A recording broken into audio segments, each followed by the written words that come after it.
Ready start.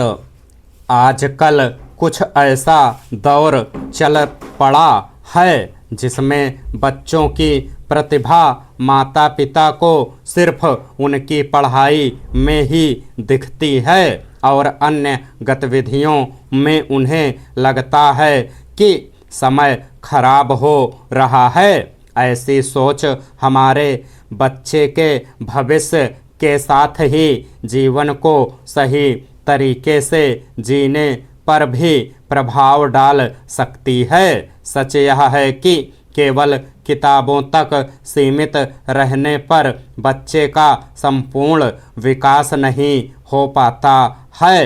पढ़ाई के साथ साथ खेल, नृत्य, संगीत, चित्रकारी, योग और अन्य रचनात्मक गतिविधियां भी बच्चों के व्यक्तित्व को निखारने में अहम भूमिका निभाती हैं। अक्सर देखने में आता है कि बच्चा पढ़ाई के अलावा जब अन्य गतिविधियों में शामिल होता है तभी उसकी छिपी प्रतिभा बाहर निकलती है। कुछ बच्चे पढ़ाई में औसत होते हैं लेकिन खेल, कला, संगीत या किसी अन्य क्षेत्र में शानदार प्रदर्शन करते हैं। उनकी क्षमता तभी सामने आती है जब उन्हें तयशुदा ढांचे की पढ़ाई से बाहर निकाला जाता है या उन्हें निकलने का मौका मिलता है। सच यह है कि हर बच्चे की अलग रुचि होती है और अगर उसमें खुद को अभिव्यक्त करने का मौका मिला तो उसके अनुसार उन्हें कुछ नया सीखने को मिलता है।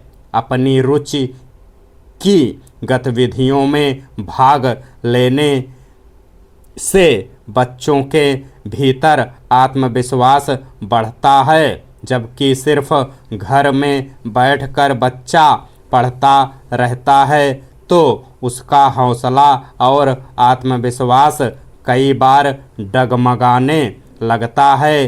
वहीं इससे इतर कुछ और सीखने का मौका मिलता है तो इससे उसके मन में विश्वास पैदा होता है कि वह किसी से कम नहीं है। जब हम कुछ सीखते हैं तो हमारी कल्पना शक्ति और रचनात्मक सोच में इजाफा होता है। जैसे हम चित्रकारी, संगीत, लेखन आदि सीखते हैं तो हमारा दिमाग अलग तरह से काम करता है। हम पढ़ाई से हटकर कुछ नया सीखते हैं और उस पर काम करते हैं। साथ ही समस्या को अलग नज़रिए से देखना और उसका समाधान खोजना सीखते हैं।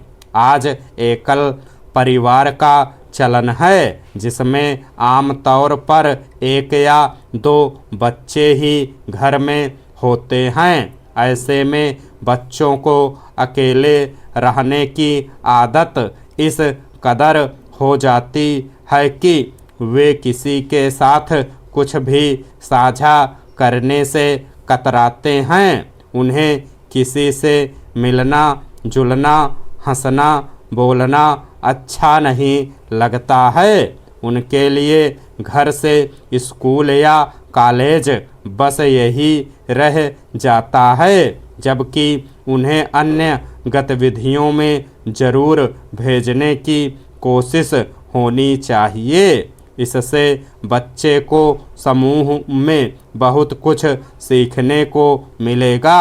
साथ ही वे दूसरों की बात सुनना, अपनी जिम्मेदारी निभाना और जीत हार को स्वीकार करना सीखते हैं। आजकल बड़ी संख्या में बच्चे भी अवसाद के शिकार हो रहे हैं तो उनका तनाव कम करना भी हमारी जिम्मेदारी है।